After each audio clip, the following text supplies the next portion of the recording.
लोकसभा में पास होने के बाद वक्फ संशोधन विधेयक 2025 को राज्यसभा में पेश किया गया है। केंद्रीय अल्पसंख्यक कार्य मंत्री किरेन रिजिजू ने बिल को संसद में पेश किया। दरअसल करीब 12 घंटे लंबी बहस और तीखी नोकझोंक के बाद वक्फ संशोधन विधेयक 2025 को कल देर रात लोकसभा में पास किया गया।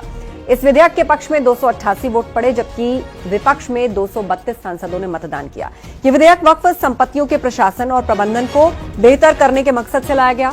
अब इसे लेकर एनडीए सरकार और विपक्षी दलों के बीच तीखी बहस देखने को मिल रही है, जब सभी की नजरें राज्यसभा पर टिकी।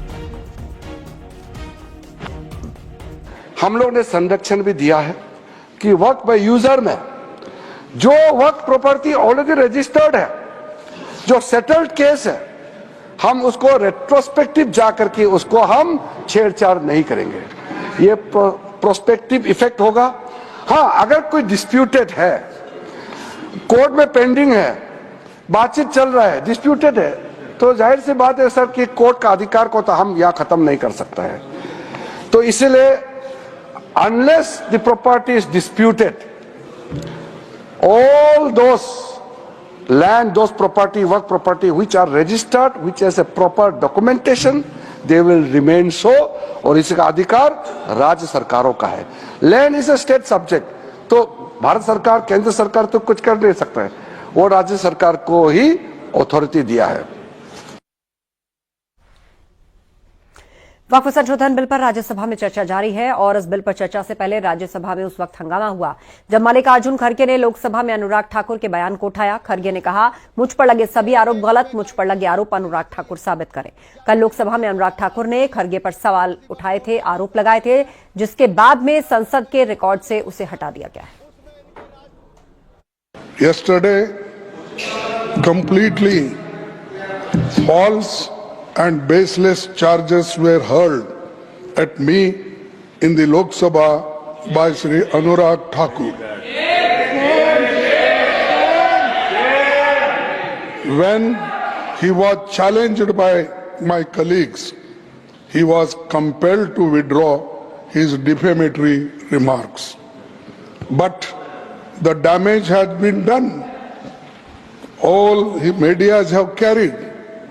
Social medias are also spreading it.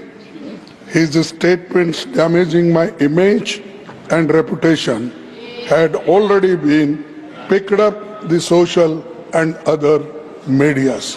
If Sri Thakur cannot prove his allegation, he has no right be in parliament. He should resign. I seek, and if it is proved, I will resign. इससे पहले लोकसभा में चीन के मुद्दे पर राहुल गांधी ने सरकार पर हमला बोला। राहुल ने कहा कि चीन की कब्जाई जमीन वापस मिलनी चाहिए। राहुल ने सवाल पूछा कि भारत की जमीन पर चीन का कब्जा क्यों है। राहुल गांधी के सवाल का अनुराग ठाकुर ने जवाब दिया और कहा, कुछ लोग चीन के साथ मिलकर झूठे आरोप लगा रहे हैं, कोई भी 1 इंच जमीन नहीं हथिया पाया। Speaker sir, it's a known fact that China is sitting on 4,000 square kilometers of our territory. I was shocked some time back to see that our foreign secretary was cutting a cake with the Chinese ambassador.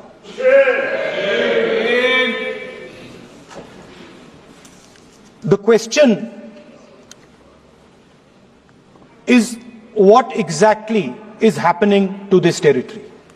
4000 kilometre हैं, 4000 kilometre China ने ले लिए हैं और हमारे foreign secretary उनके ambassador के साथ केक काट रहे हैं। कौन सी मजबूरी थी जब एक्साइज चीन का एरिया किसके समय वो चीन ने हथिया लिया? किसकी सरकार थी? कब हिंदू चीनी भाई भाई कहते रहे और पीठ पे छुरा घोंपने का काम किया था? किसकी सरकार थी? कौन वो नेता थे जो डोकलाम की घटना के समय चाइना के अधिकारियों के साथ चाइनीज सूप पीते रहे और सेना के जवानों के साथ जाकर खड़े नहीं हुए? वो कौन सी फाउंडेशन है जिसके चाइना के अधिकारियों से पैसा लिया गया और आज तक जवाब नहीं दिया गया? क्या राजीव गांधी फाउंडेशन ने वो पैसा लिया था? तो क्यों पैसा लिया था? किस काम के लिए पैसा लिया था? आज मोदी जी की सरकार में हम ये कह सकते हैं, डोकलाम की घटना के समय भी मुंह तोड़ जवाब दिया तो भारत की सेना के जवानों ने चीन के सैनिकों को दिया है। प्रधानमंत्री जी स्वयं सीमा पर भी गए, सेना का मनोबल बढ़ाया। रक्षा मंत्री जी गए, 1 इंच जमीन भी भारत की कोई नहीं हथिया पाया तो भारत की सेना ने वो करके दिखाया, तो मोदी सरकार में करके दिखाया है। कुछ लोग चीन के साथ मिलकर झूठे आरोप लगाते हैं और अपनी राजनीतिक रोटियां सेकते हैं। ये केवल राजनीति करते हैं, इनको कुछ नहीं मिलने वाला। इनको